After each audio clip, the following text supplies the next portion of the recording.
Bonjour et bienvenue au podcast de Ça va maman. Je suis très excitée. Après 3 cafés, il faut quand même... Oui, effectivement. Ceux qui sont à l'audio vont se dire, mais là, qu'est-ce qui se passe? C'est qu'on a commencé à tourner nos épisodes en visuel. Là. Enfin, sur notre chaîne YouTube qui était là depuis tant de temps et qui dormait un petit peu. Donc, enfin, vous nous l'avez demandé. Honnêtement, vous avez dit comme, hey, j'aimerais ça que vous avoir dans mon salon.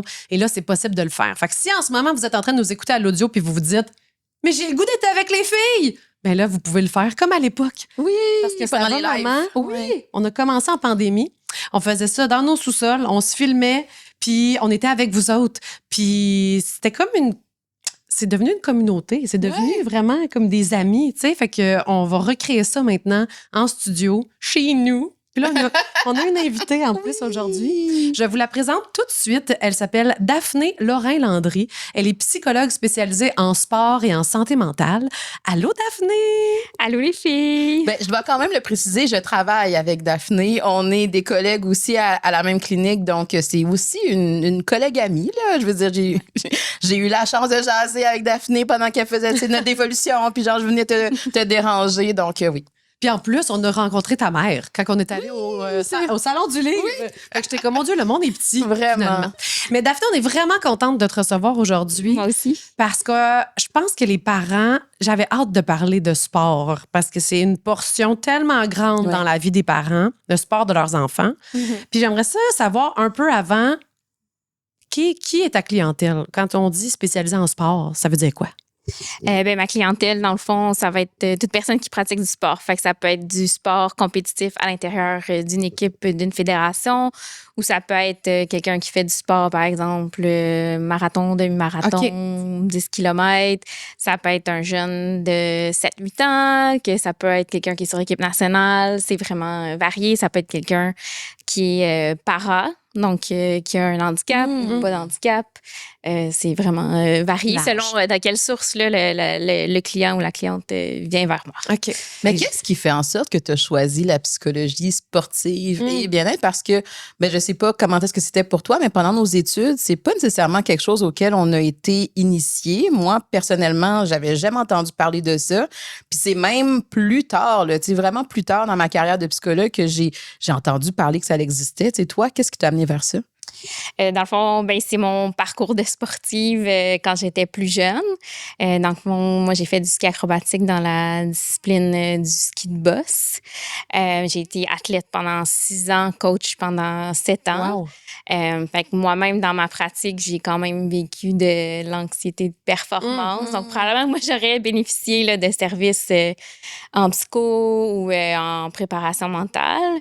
Puis, comme entraîneur, à ce moment-là, moi, j'ai vu différents comportements parentaux aidants et non aidants qui est venu me chercher, qui fait que je suis allée en psycho parce que dans le temps, je me disais, je vais aller aider là, pour le développement sain des jeunes, puis aider les parents à pouvoir justement être mieux outillés pour que les jeunes se développent là, dans le sport au niveau émotionnel et psychologique de manière là, saine. Là.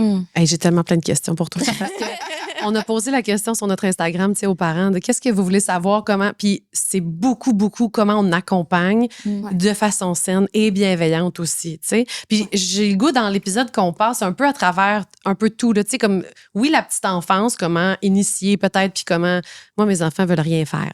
Mettons, ils veulent rien faire. Fait que je pousse-tu pas, tu sais, tout ça. Puis après ça, quand on s'en va dans le sport-études, puis même, tu sais, plus tard aussi, quand est-ce qu'on accompagne, quand est-ce qu'on freine. Fait qu'on a comme plein de sujets à aborder avec toi. Super. Mais je pense que je commencerai avec la petite enfance, effectivement, pour comment donner envie du sport. Puis, j'allais dire les forcer, mais c'est ça. Moi, mes enfants, ils veulent rien faire du tout. Ils ont 7 puis 9, puis là, c'est comme, OK, mais là, il faut que tu choisisses un sport, t'as pas le choix. Tu sais, j'essaie de les pousser, puis en même temps, il y a d'autres de mes amis qui sont comme, s'ils veulent rien faire, qu'ils fassent rien. Puis je suis comme, non, mais c'est important, le sport, puis s'ils essayent pas, ils découvriront pas, ils savent pas ce qui manque, en fait, en ce moment, tu sais. Fait que, est-ce qu'on pousse ou on pousse pas? Dès la petite enfance, mettons. Ben, c'est sûr qu'il y a beaucoup de bénéfices à avoir une vie active, que ce soit pour la santé ou pour l'humeur. Ça peut commencer avec, comme parent, qu'est-ce que c'est les activités sportives ou physiques que vous aimez faire, par exemple. Fait que est-ce que je peux te relancer la question de toi personnellement, qu'est-ce que t'aimes faire? Ben moi, c'est parce que en plus, c'est du sport tout seul. Tu sais, c'est de la course, mettons. Puis je trouve qu'il y a tellement de bienfaits au sport d'équipe, je trouve, pour le développement des enfants. Fait que moi, je veux les pousser là-dedans, puis... Ben, moi, j'ai le goût d'intervenir ici. Parce Tu pousses ben, pas? juste là, je trouve que, tu sais, toi, tu as posé la question, est-ce qu'on les force à faire du sport? Puis toi, tu as parlé de vie active. Puis je pense que c'est là où est-ce que des fois, je trouve que les parents, on peut avoir une vision très précise de, OK, là, du sport d'équipe, parce que je veux que ça leur apporte telle chose. Est-ce que c'est ce que toi, tu vas voir? C'est que des fois, il peut y avoir des enfants qui sont tout à fait actif. Je vais aller jouer au basket dans la rue avec mes amis, je vais jouer au soccer, je vais faire du vélo, mais que c'est pas nécessairement dans une structure organisée. Comment toi, tu vois ça, le rapport au sport là, très organisé, performance, c'est-tu nécessaire ou pas tant? Ben, c'est sûr que, tu sais, mettons, un jeune qui va aller jouer au parc ou faire du vélo avec les amis dans la ruelle ou autre, c'est pas ceux-là qui, en général, vont se retrouver, mettons, dans mon bureau. Ça va être plus ceux qui sont dans des structures là, plus organisées. Est-ce que, bon, sport collectif, oui, on a des bénéfices sur le développement d'habileté sociale, résolution de conflits, par exemple, on va peut-être pas trouver dans aller faire une activité dehors seul, mais on peut aussi trouver ça dans la ruelle si on fait du vélo avec des amis, puis là, tu m'as coupé, puis là, on a un conflit à résoudre. Là. Fait que ça serait vraiment plus, qu'est-ce que vous cherchez à ce qu'ils, tu sais, s'ils font rien, qu'est-ce que vous voulez qu'ils fassent, qu'est-ce que vous voulez qu'ils développent. Par exemple, si le parent aime faire la course, les enfants n'aiment pas faire la course, mais est-ce qu'ils aiment faire du vélo? Est-ce qu'ils peuvent accompagner à vélo? Est-ce qu'il y a un endroit vraiment cool où vous n'êtes jamais vraiment allé? Puis c'est sur le bord d'un courant d'eau, puis on pourrait aller courir, faire du vélo là, par exemple. Ou, tu sais, comme trouver un espèce d'entre-deux là, qui va matcher la vitesse de course du parent à peu près. Là. Fait que c'est juste de les inviter à découvrir quelque chose. Puis très jeune, j'imagine, plus t'invites, ben plus à un moment donné, ça se développe de soi-même aussi. Oui, ben tu sais, des fois, dans le fond, ben mon sujet de thèse, c'est sur le ski de boss, ski acrobatique, sur le développement de l'expertise.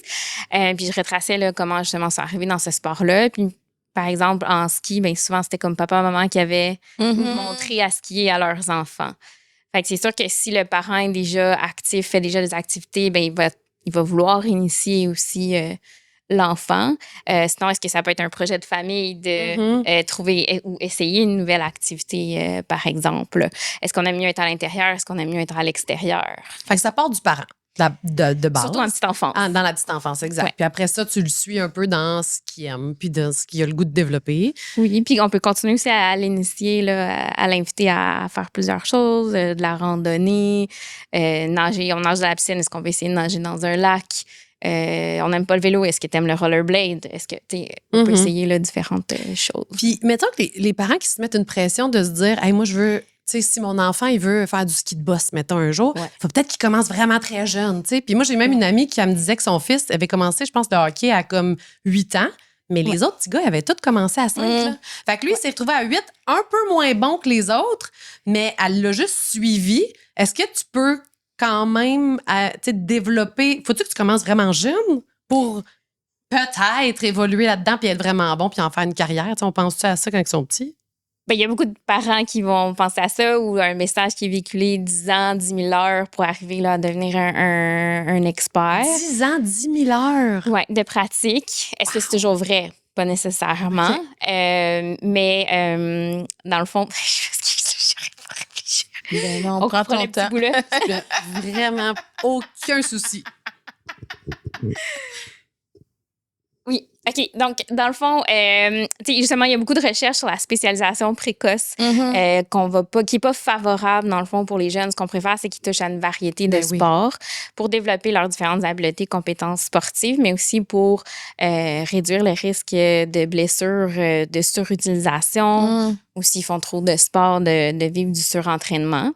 Quand on arrive à 8 ans, par exemple, ben, on est développé corporellement différent. On a peut-être acquis des schémas corporels différents parce qu'on a joué au soccer ou on a fait d'autres sports, même si les autres y ont commencé à 4 ans. Ce qu'on remarque aussi, c'est que des fois, ceux qui commencent très tôt deviennent tannés plus rapidement et quitte finalement le sport. Fait qu'il faut pas non plus... Tu sais, c'est sûr que quand on arrive dans un nouveau sport, normalement, on le maîtrise pas encore parce qu'on est là pour apprendre et se développer. Donc, c'est normal que quand il arrive à 8 ans versus soit à 4 ans, il est peut-être pas exactement au même niveau, mais ça veut pas dire qu'il va pas devenir de niveau. Mais je trouve que ça, c'est pas assez véhiculé. La notion d'explorer, de s'initier à différents sports. Puis moi, ce que je peux voir dans mon bureau, c'est quand on a voulu que, je sais pas moi, ma petite fille, mon petit garçon, ça va dans tel sport parce que je veux qu'il soit bon plus tard. Puis qu'à un moment donné, quand l'enfant décide lui-même qu'il ne veut plus, c'est comme s'il y a de la résistance de la part du parent, puis de la déception de la part du parent.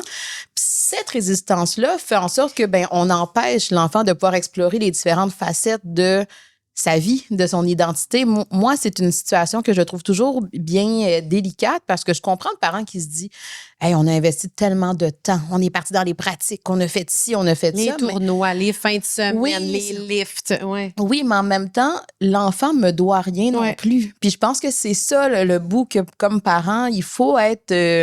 je sais pas si c'est tolérant, patient ou du moins ouvert à accepter que mon enfant, éventuellement, va s'affirmer dans son choix de sport. Oui, mais comment tu fais pour qu'il sache qu'il a le droit d'arrêter quand il veut, mais tu veux aussi... Qu'il persévère. Oui, parce que des fois, il va avoir des bouts plus difficiles, tu sais, puis tu veux pas qu'il continue parce que, par exemple, le parent, il est super fier. Je parlais avec une de mes amies, justement, puis son fils joue au basket. Elle est là dans toutes les pratiques, tous les tournois. Puis elle est fière de lui, puis elle dit, mais je veux pas qu'il continue juste parce que je suis fière de lui, puis j'aime ça, puis qu'il voit que je suis tout le temps là. Tu sais, je veux aussi lui laisser la possibilité de peut-être, si ça ne tente plus, de plus en faire. Mais c'est-tu juste de le dire, comme, hey, si jamais ça te tente plus, ben c'est correct, tu sais. Ben, moi, ce que j'inviterais les gens à faire, c'est de peut-être clarifier vos intentions quand vous investissez dans un sport. Fait quand on inscrit l'enfant, ben justement, à cause qu'on met beaucoup d'argent, de temps, on peut comme voir tout ça comme un investissement ou un investissement qui doit fructifier. Alors qu'à la base, est-ce que c'est pour que mon enfant ait du plaisir, pour qu'il développe des habiletés sportives, par exemple? Puis qu'est-ce qui fait que ça, ben ça s'est travesti vers comme quasiment un investissement financier. C'est sûr que ça, c'est pas facile. Mais c'est là où, OK, ben revoir un peu c'était quoi mon intention au début quand j'ai inscrit mon enfant.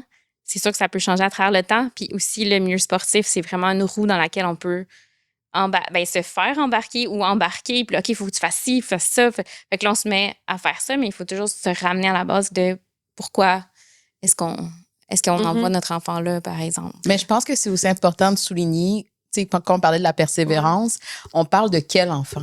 Dans le sens où des fois, il va y avoir des enfants qui sont très persévérants dans d'autres domaines, mettons. Mais effectivement, si tu m'inscris au soccer, peut-être qu'éventuellement, je vais vraiment faire le choix que je ne veux plus. Mais il faut que est-ce que c'est vraiment je t'empêche de développer ta capacité de persévérance alors qu'au contraire, tu es un enfant qui l'est dans d'autres sphères. Fait que je peux pas juste l'associer à cette décision-là versus un enfant qui abandonne toujours. Peut-être que là, mon intention, ça va être je veux lui faire apprendre dans ce moment-là que non, on va essayer d'aller jusqu'au bout.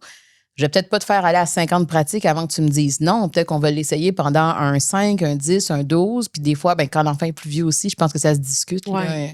Parce que c'est très récurrent, le sport. Puis c'est là que je me disais, tu sais, c'est-tu comme apprendre un instrument de musique? Tu sais, quand on dit, il y a plusieurs personnes qui me disaient, mes parents m'ont forcé à apprendre le piano. Ça me tentait pas d'aller au piano, mais à un moment donné, je suis devenue bon au piano ou bonne au piano. Puis là, je suis contente que mes parents aient forcé. Tu sais, fait que c'est parce qu'ils aiment jouer au piano ou parce qu'ils sont bons au piano?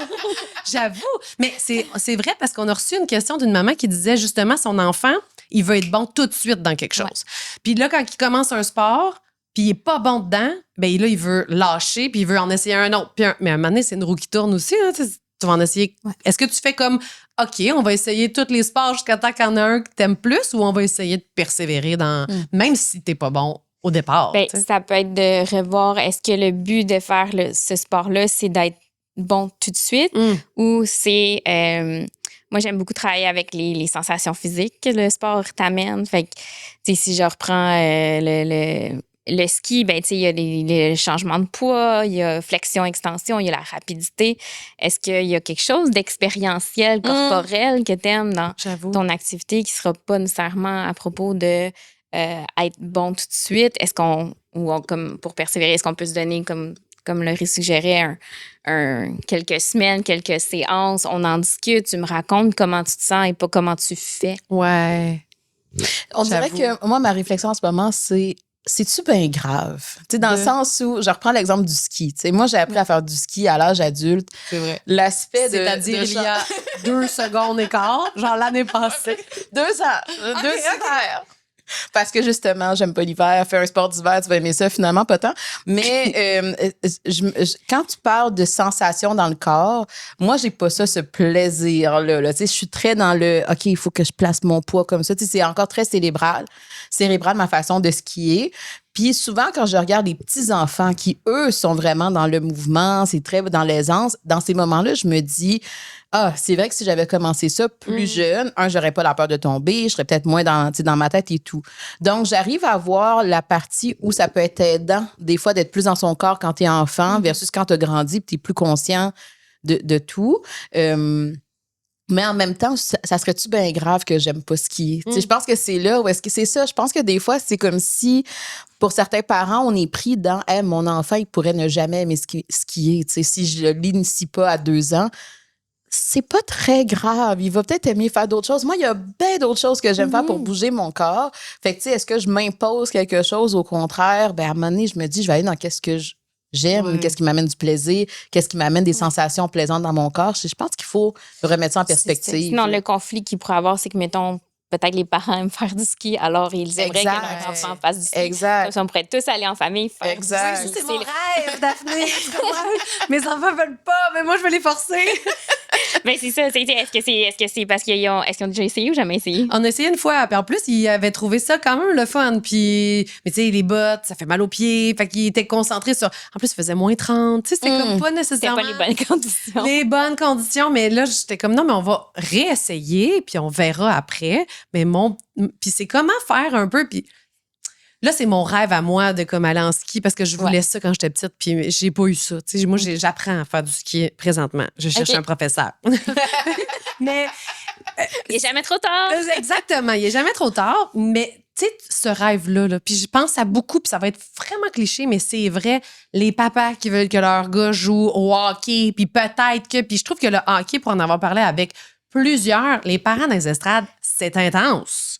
C'est contre le ref, puis le ref, c'est un ado souvent, là, tu sais. Donc, c'est quoi la partie où il faut que tu fasses une petite introspection de voici mon rêve à moi. Je vais pas le projeter sur mon enfant, tu sais. Je vais voir s'il aime ça. Puis comme, quand est-ce que tu fais... Il faut que tu te parles, puis il faut que tu... Y a-tu des signes que... Ça t'appartient à toi en tant que parent, là? Ça peut être de voir est-ce que je suis plus réactive, est-ce que mes émotions sont plus réactives que celles de mon enfant quand il perd, mettons un match, ou quand il gagne un match. Est-ce que je parle pour mon enfant, par exemple? Est-ce que j'en parle tout le temps à la maison? Ça pourrait être comme des petits signes que, OK, là, tu commences à prendre beaucoup de place. Ton enfant, lui, il se sent comment? Est-ce qu'il aime ça? Est-ce qu'il aime pas ça? Est-ce qu'il est fier de lui? Pas fier de lui? Il est content? Pas content? Ça pourrait, par exemple, être un petit signe. Puis sinon, tu sais, dans les estrades, dans l'exemple donné, oui, il faut se rappeler que c'est des enfants. Ou comme l'arbitre, c'est un ado. Puis, tu sais, on est là pour acquérir des habiletés. Puis... Pas nécessairement faire la Ligue nationale de hockey, tu sais. Non, c'est ça. Puis, tu sais, de aussi rester connecté à dans quel niveau, là. Tu sais, si t'es dans une optique qui aille dans la NHL, mais il n'est pas dans l'équipe ou le niveau le plus fort, à un moment donné, il faut aussi être en contact avec la réalité. Puis encore là, la raison pourquoi est-ce qu'on fait ça. Est-ce que mon gars, je l'inscris pour le hockey pour qu'il soit dans la NHL ou je l'inscris parce qu'il y a du fun avec ses chums sur la glace? Ça fait qu'il s'amuse le soir, il n'est pas sur les écrans. Ou autre, là, de repenser à ça. Là. Mais toi, justement, dans les suivis puis les athlètes que tu accompagnes, est-ce que le parent est inclus dans ce suivi-là? Est-ce que ça devient une réflexion familiale? Oui, c'est ça, une réflexion familiale sur la place du sport et tout. Au contraire, tu vas vraiment plus travailler avec l'athlète puis tu sais pas trop comment la famille ou les parents s'ajustent à son évolution, ses besoins, son anxiété? Comment ça se passe? Ben, ça va dépendre de l'âge de l'athlète. Ça dépend des besoins. Fait que des fois, le premier rendez-vous se fait avec les parents. Des fois, c'est juste l'athlète. Des fois, les parents sont pas là au début. Puis à un moment donné, on constate que ce serait bien qu'on les invite. Donc, c'est ça, ça va être... Moi, je vais du cas par cas. Je suis d'approche systémique, fait que ça me dérange pas là, de... Ben, pas ça me dérange pas, mais je vais inclure les gens. Si jamais il y avait un coach qu'on avait besoin aussi, qu'on ait une rencontre, c'est quelque chose qui est possible. Qu'est-ce que t'entends, mettons, des athlètes? Est-ce que t'entends qu'ils disent de leurs parents des choses comme « mon parent est trop présent » ou c'est vraiment eux avec eux-mêmes plus souvent? Ben, ça va varier. OK. Là. Il n'y a pas de De constante, quelque chose qui se répète. de constante, quelque chose qui est normé. Là, ça va vraiment être du cas par cas. C'est sûr que les parents sont importants, surtout pour les jeunes versus quand ils sont jeunes adultes. Ouais. Ils n'ont pas la même présence. Il n'y a pas la même dépendance, si je peux dire, d'une certaine façon. Mais en général, c'est toujours bénéfique quand il y a une intervention là, qui se fait avec le parent. En général, les parents sont quand même à quelque part un peu ouverts parce qu'ils ont fait la demande. Il y a cette démarche-là là, qui est faite. Là. Fait que c'est quoi une saine implication du parent? Ce serait quoi comme quand t'as vu, puis justement, c'est ça qui t'a même intéressé à faire ça, tu sais, la psycho sportive. C'est quoi une saine implication, puis qu'est-ce qui peut être de la sur-implication du parent dans le sport de son enfant? Je vais partir d'un exemple qui m'avait marqué quand j'étais entraîneur, qui était comme là, à ce moment-là, comme pas sain. Dans le fond, en ski de boss, on fait une descente là, seule dans la piste. Puis en général, si on tombe, ben, on perd pas mal tous nos points. Fait qu'on sera pas nécessairement bien classé. Fait que c'était, je pense, un jeune, j'essaie de me souvenir la personne avec quel âge, peut-être entre 10 et 12 ans. Ouais, quelque chose comme ça. La personne descend, tombe, arrive en bas et dans le fond, le parent avait la tête tournée et il ne regardait pas son enfant. Pendant sa descente? Oui, au moment là, comme par embarras ou par là, c'est ça. Oui, c'est ça. Fait que, tu sais, à ce moment-là, le jeune vit comme une déception lui-même d'être tombé. Ce qu'on aimerait, c'est que le parent l'accueille dans cette tristesse-là et soit pas dans ses émotions à lui ou son embarras ou sa honte. Puis qu'il soit, tu sais, qu'il le réceptionne. Puis des fois, dans les interventions que je fais dans mon bureau, des fois, je propose juste aux parents de le prendre dans ses bras. Mais oui, c'est simple. C'est juste ça, là, c'est juste de se sentir aimé. Mais c'est ça que c'est beau, parce que c'est simple, mais en même temps, pour ce parent-là, je sais pas, mais ça doit venir avec quelque chose. L'émotion est tellement vive que, puis là, c'est quoi le rapport du parent avec l'échec, avec la déception? Est-ce que justement, je sais pas moi, il y a des enjeux financiers qui sont associés à la perte? Je pense que c'est là que ça devient gros facilement. Oui, je comprends. Surtout plus haut niveau, tu sais, plus tu vas Oui, puis c'est ça, encore là, est-ce que c'est les aspirations du jeune que la personne soit dans le top 3 ou est-ce que c'est les aspirations du parent? Mais dans ce moment-là, tu sais, surtout dépendamment de l'âge, mais tu sais, on veut être capable de se relever de moments difficiles, on veut amener le jeune à faire du sens de ce qui s'est passé, à pas s'abattre aussi. Fait que, tu sais, ça serait d'accueillir là, le jeune dans son émotion. Ce serait quelque chose que je dirais qui est sain. Puis, tu sais, dans l'autre trop impliqué, ben ça pourrait être le parent qui va voir au coach puis il dit comment ça, il a fait tel saut, il a fait telle chose, ou qui limite irait voir les juges pour demander alors que le jeune, peut-être qu'il voulait pas que toutes ces actions-là se produisent. Ça pourrait être un exemple. Sinon, saine, ben c'est ça. Je dirais d'avoir aussi comme de la perspective, justement, qu'on parlait tout à l'heure. Ben, est-ce que je suis en train de me projeter? Est-ce que je veux une réussite par procuration vers mon enfant ou pas? Est-ce que je suis capable de voir qu'est-ce qui se met en place? Ça peut être, par exemple, un des endroits, des fois, qui est vulnérable, c'est dans la voiture. En revenant, mettons. Après une compétition.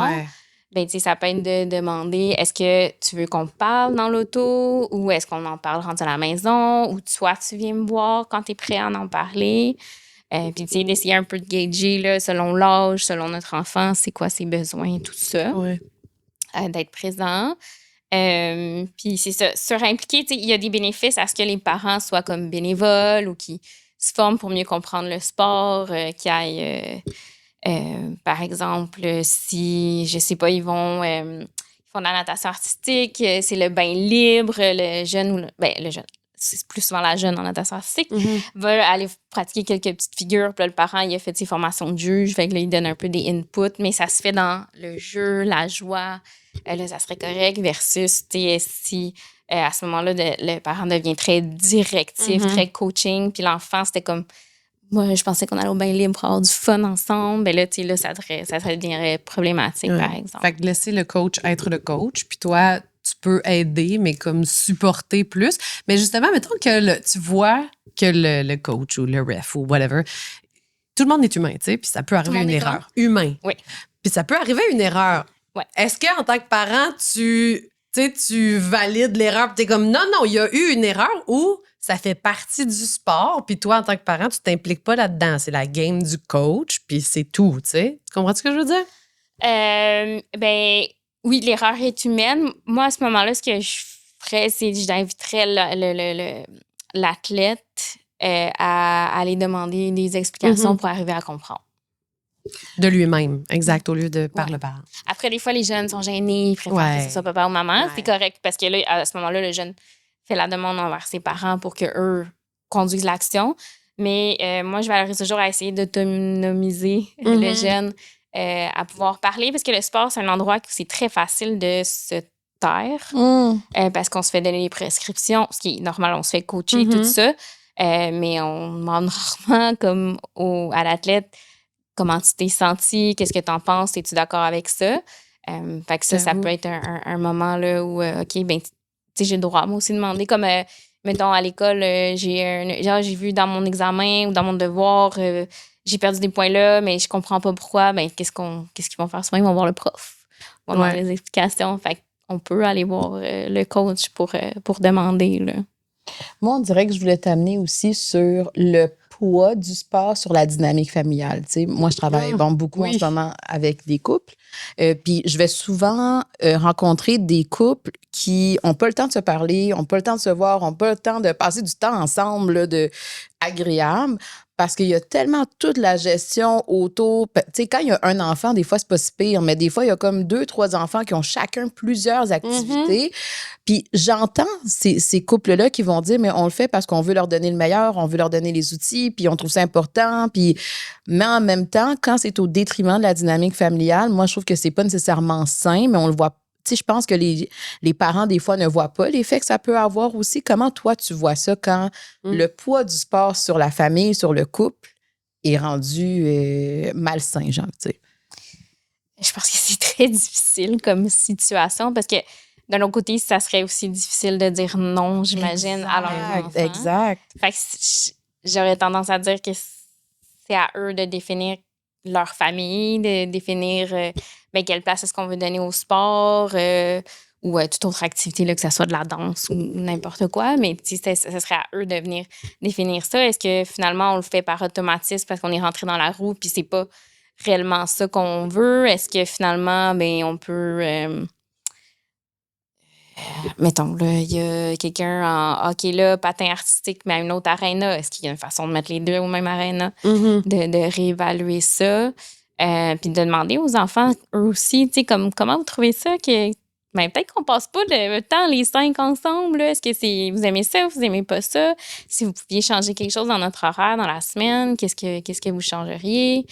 Mais c'est sûr que c'est comme super difficile. C'est difficile, mais je pense que c'est nécessaire, tu sais, dans le sens où quand, des fois, je fais le suivi de certains couples, où est-ce qu'on est quasiment des fois sur le bord de la séparation. Donc, le poids financier aussi. Tu sais, des fois, il peut y avoir un des deux parents qui dit, hey, là, justement, le ski, ça coûte trop cher. Puis il y a l'autre parent qui dit, non, on pousse. Ben, tu sais, ça vient avec un poids qui n'est pas toujours inclus dans l'équation. Puis je pense que ce que j'aime dans ta réponse, c'est il faut au moins en discuter. Il faut au moins revisiter ça parce que quand on ne fait que poursuivre la même boucle, à un moment donné, la boucle est pesante puis c'est pas plus agréable pour les enfants après d'être dans un climat familial qui est porté par ce stress-là. Là. Puis moi, je pense même à la fratrie. Dans le sens que si t'en as un qui est un athlète, puis là, ça s'en vient de plus en plus important au groupe. Puis ça commence jeune. Là. Moi, je trouve que mes amis sont comme... Leurs enfants, c'est récréatif. Là. Ils sont tout le temps dans des tournois. C'est pas vrai, il y a du sport-études aussi. Tout le temps dans des tournois de ci, de ça. Là, il y a du conflit d'horaire. Comment on fait pour faire attention à l'autre enfant qui en fait peut-être moins ou que lui, c'est vraiment récréatif, mais qui doit suivre à tous les tournois, à toutes les affaires. Puis, tu sais, c'est un peu... Le parent doit se sentir des fois un peu mal de mettre tellement de temps, d'argent sur un au détriment peut-être de l'autre. Tu vois, moi, là, on s'entend, là, on est dans les expériences cliniques, mais moi, j'ai même entendu l'inverse, c'est-à-dire le parent qui ne s'est pas rendu compte qu'il y avait une personne dans la fratrie qui souffrait, puis je vais entendre plus tard la fille ou le garçon qui dit je me suis toujours sentie comme moins bonne, moins bon parce que toute l'attention était mise sur, tu sais, à la limite dans ton exemple, c'est le parent il s'en rend compte, fait qu'il y a comme un peu de culpabilité qui fait en sorte qu'on peut donner de l'attention. OK, peut-être que tu n'es pas dans les sports, mais je vais t'aider avec je sais pas moi, la danse ou autre chose. Mais quand le parent ne s'en rend pas compte et qu'on a quelqu'un dans la fratrie qui fait juste porter le poids d'être le moins bon, de ne pas exceller, c'est dur là, tu sais, c'est c'est clair. Mais qu'est-ce que tu fais comme parent? Pour comme supporter, mais comme... Tu sais, on peut pas se diviser en 14 000, là, puis on n'a pas un budget limité. Ça vient avec des choix. Je sais pas comment est-ce que toi, ça vient avec des choix. Je pense que c'est quelque chose que vous abordez dans votre podcast, c'est l'importance d'un village. Ouais. Fait que, tu sais, est-ce que cette fois-ci, ça pourrait être grand-papa, grand-maman ou oncle, tante qui va amener le jeune? Est-ce qu'on peut faire du covoiturage entre parents de la même équipe si on n'habite pas loin?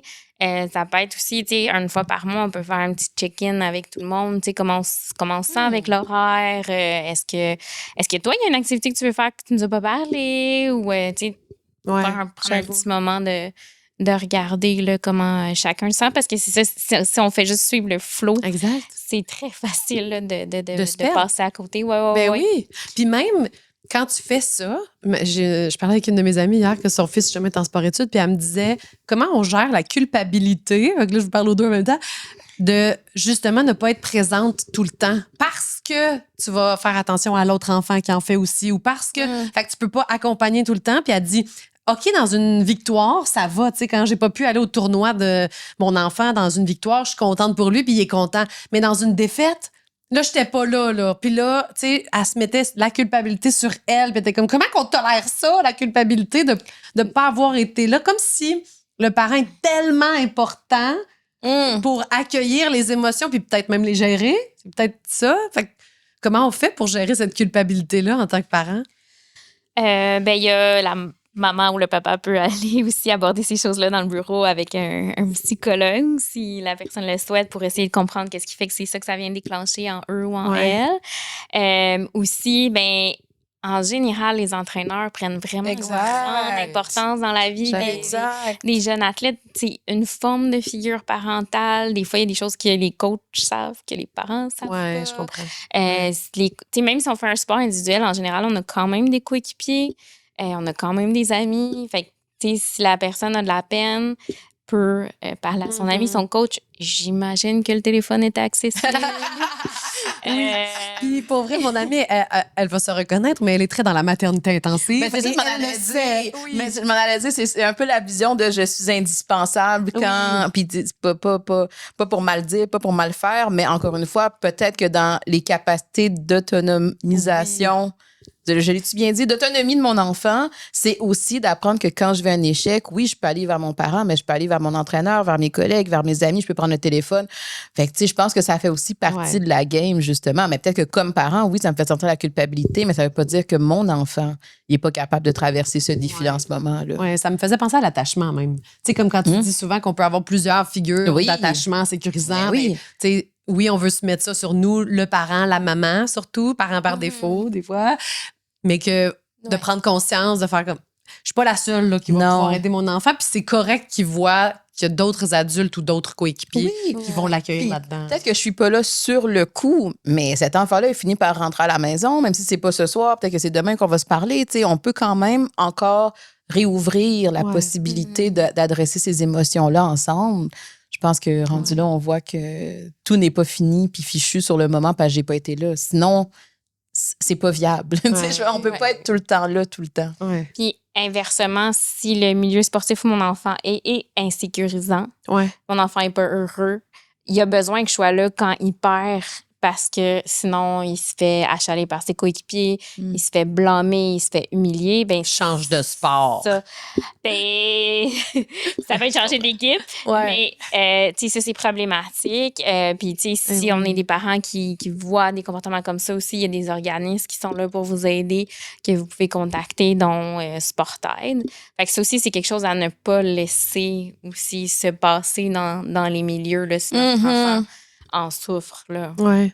Puis comment on fait? J'ai le goût d'aborder la difficulté de l'échec. Parce que je pense que dans le sport, bon, comme parents, dans la vie, exactement, c'est super dur de voir notre enfant souffrir. On n'aime pas ça. On aimerait ça prendre leur peine, puis nous la vivre pour eux autres.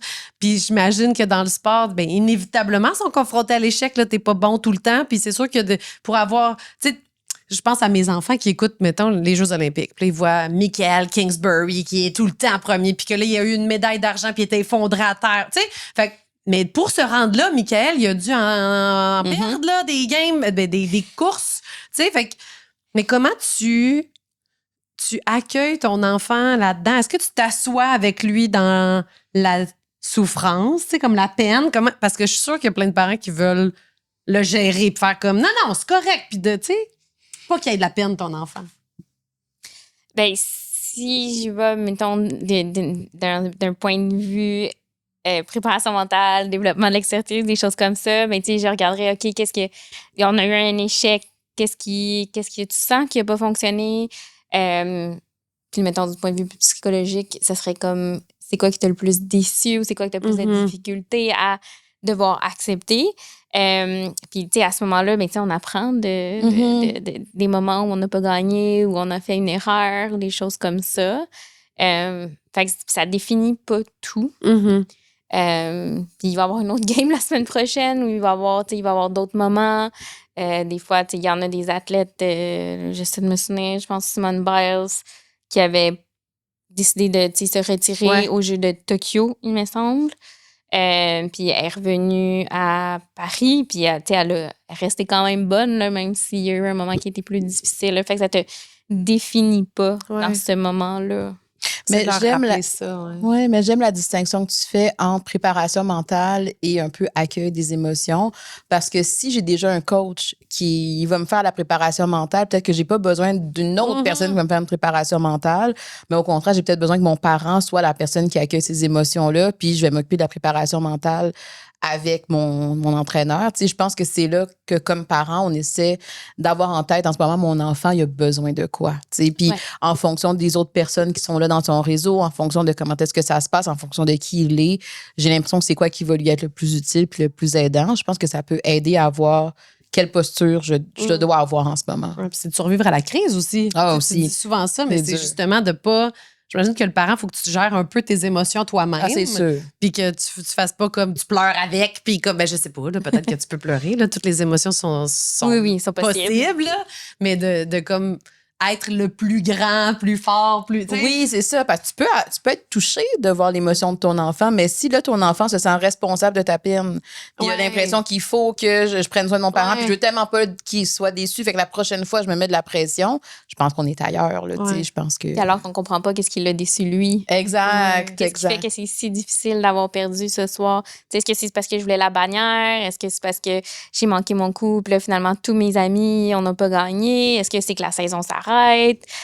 Mais je pense qu'il doit y avoir des parents qui doivent avoir peur pour l'estime de leur enfant, qui ne perdent pas leur estime là-dedans ou leur confiance en eux à travers une mauvaise game ou une mauvaise saison. Ou...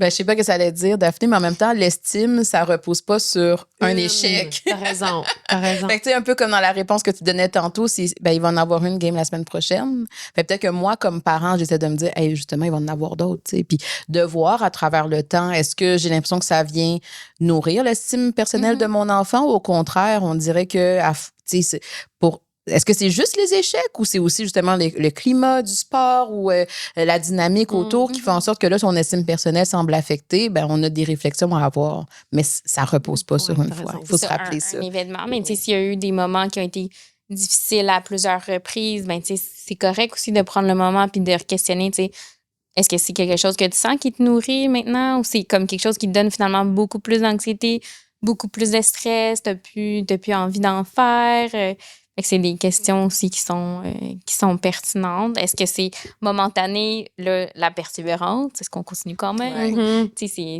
c'est de regarder toutes ces choses-là. Là. Mais c'est correct aussi de questionner des fois est-ce qu'on continue ou pas.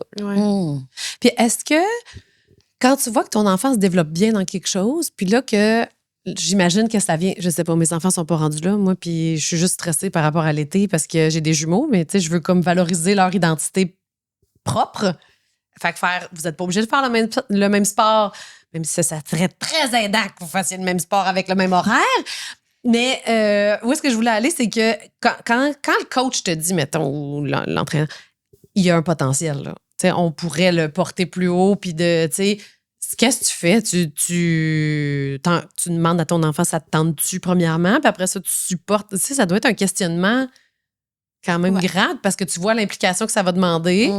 Puis, OK, je t'accompagne là-dedans. Fait que comme. Je dirais que ça revient à un choix personnel. Là. Est-ce que la personne. Est-ce que tout semble être aligné pour qu'on continue dans ce sport-là? Mon enfant aime ça, on a les ressources pour. Ou est-ce que, justement, le fait que quelqu'un crée des espèces d'attentes, que là, hey, on a un potentiel, fait que là, il y a tout ça qui vient après.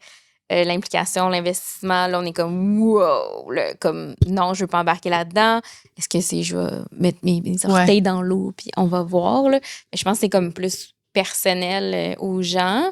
Sinon, c'est ça, c'est l'important, c'est de pouvoir pratiquer plusieurs sports quand ils sont jeunes et pas juste aller dans un.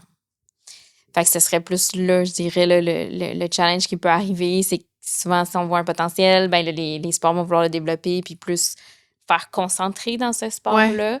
Puis là, ils sont moins ouverts à ce qu'on fasse d'autres choses. Fait que c'est là, des fois, ça peut être moins bénéfique pour le développement du jeune. Mais c'est sûr que ça revient à une décision personnelle. Mais c'est pour ça qu'il faut garder son agentivité. Donc, rester là, à pouvoir comme s'affirmer, mettre son pied à terre si on a besoin, parce que c'est facile de se faire emporter par la vague. Oui. J'imagine qu'à un moment donné, ça fait partie de ton identité. Tu sais, quand il y a des jeunes qui sont à 18 ans, mais qui ont juste fait ça, puis que là, mettons, je sais pas, moi, une blessure fait en sorte que tu peux plus jouer, tu peux plus faire ce que tu faisais. C'est clairement une perte de repère, là. Tu perds une partie de ton identité, puis comme parent, c'est de faire, c'est correct, on va aller, tu sais, peut-être qu'on n'a pas eu le temps d'explorer plein d'affaires quand tu étais jeune parce que, justement, le sport prenait tellement de place. T'sais. Exact. Puis je pense que c'est là où est-ce que... En tout cas, j'aime la conversation d'aujourd'hui parce que ça nous amène un peu ailleurs puis à considérer. Mais, tu sais, c'est comme un peu le sport-études. Tu sais, quand t'es vraiment bon puis tout ça, puis tu veux y aller, fine. Mais peut-être que la journée que je veux plus, ben je perds aussi mon réseau social, je perds mes amis, je perds mes repères. Puis c'est là, je pense que comme parent, il faut quand même regarder tous ces éléments-là et pas que le sport. Tu sais, c'est plus de regarder c'est quoi les implications autour, autant pour la famille, autant pour le couple, on en parlait tantôt, mais aussi pour ce jeune-là. Est-ce que ça va vraiment être quelque chose en fonction de ce qu'on connaît de lui? Il va être porté, il va être motivé, il va y aller, ou au contraire, ça peut peut-être être quelque chose qui peut vraiment beaucoup miner son estime personnelle. Fait qu'on essaie d'y aller, on essaie d'être dans la flexibilité, on essaie de réfléchir, puis je pense que d'essayer d'avoir continuellement cette réflexion-là, c'est ce qui aide à prendre des décisions, puis voir est-ce que ça fait encore sens pour nous. T'sais, nos enfants aussi, ils grandissent, ils évoluent, les besoins changent. Fait que quand c'est trop précis, rigide, la visée est comme trop définie, je pense que ça laisse encore moins de place à l'enfant de pouvoir s'individuer puis choisir, là. Puis, c'est ça, ben justement, des fois, il y a des athlètes qui vont rester dans leur sport pour l'aspect social, que c'est, de voir, on se voit 2 fois par jour, ça serait difficile. Même si on a envie de quitter le sport, quitter les amis va être c'est trop difficile, fait qu'on n'est pas prêt à prendre la décision tout de suite. Au niveau des équipes nationales, ben, il y a un programme qui a été développé pour soutenir les athlètes dans leur transition hors du sport. Ben, justement, il y a la perte identitaire, le deuil à faire. Est-ce qu'il y a une mouche? Oui, je sais. Elle est fatigante, la petite mouche. Mais la routine aussi, tu sais, de ce que je vois de ceux qui font du sport-études, puis souvent, ils font du sport-études, puis ils n'ont pas le choix d'être dans une autre ligue en même temps, puis l'horaire est rodé, là. Ils sont comme, OK, c'est de même, ça marche. Puis là, quand t'as plus ça, c'est un peu comme, mon Dieu, il y a trop de place dans ma vie, tu sais. Ben c'est ça, il était tellement structuré qu'en même temps, pour certains, ils vont développer une super efficacité à faire leurs travaux scolaires parce qu'ils ont tellement des mini-blocs. Puis là, quand ils se retrouvent avec un horaire ouvert, là, ça devient justement plus difficile à devoir s'auto-structurer versus l'extérieur qui te structurait. Fait que c'est comme une habileté là, qui est à développer, là, par exemple, pour certains, là, qui peut arriver. C'est fascinant. Est-ce que j'ai comme tout posé mes questions, là? Je pense que oui, quand même, hein? Ouais. Ben, merci. On a beaucoup de stuff. Oui, vraiment. Oui. Hey, merci, Daphné. C'est tellement intéressant. J'espère qu'on va avoir aidé les parents à juste être un peu plus... de comprendre leur situation, de comprendre leur réalité, puis d'être un peu plus... avoir plus de réponses. On donne jamais clairement des réponses sur quoi faire, mais juste les outiller un peu plus sur écoutez-vous, écoutez l'enfant aussi, c'est ce que j'entends beaucoup. Là, Oui, si je peux rajouter, les parents en général vont être plus portés à amener leur enfant consulter, mais si vous aussi, en tant que parent, ça vous fait vivre des choses, ça vous fait vivre des choses dans votre implication parentale auprès de votre enfant dans le sport, mais aussi, justement, si on est dans des contextes sportifs où on entend d'autres parents insulter ou qu'on vit d'autres choses par rapport aux autres parents, ça peut être aussi intéressant pour soi-même d'aller trouver un espace où on peut en parler parce que c'est difficile, puis ça peut être vraiment contre nos valeurs aussi. Oui, j'avoue. Puis dans le cas où on parlait que le jeune va avoir, par exemple, une perte identitaire quand on va quitter son sport, mais les parents aussi. Ouais. Ça aussi, c'est quelque chose qui est comme pas nécessairement parler parce qu'on peut être habitué, tu sais, mettons, dans les rencontres familiales, on va parler de la compétition, puis là, les parents vont aussi en parler, ou tu sais, on sait, c'est le père de, puis là, tout ça disparaît, ou quand on va au game, on porte le chandail, ou si on encourage, là, on le portera plus, ce chandail-là, puis on aimait ça le porter, le chandail, puis on aime ça l'encourager. Fait qu'il y a une perte aussi pour les parents, mais c'est pas nécessairement eux qui vont aller consulter pour ça. Fait que ça, c'est aussi de ne pas oublier ça, qu'on peut aussi prendre soin de soi dans ces moments-là. C'est bien dit. C'est bien dit. Merci. Daphné Lauré-Landry, psychologue spécialisée en sport et en santé mentale. Merci de nous avoir visités aujourd'hui dans notre studio. Merci à vous. J'espère que vous avez aimé l'épisode, puis on se dit à bientôt tout le monde. Bye bye.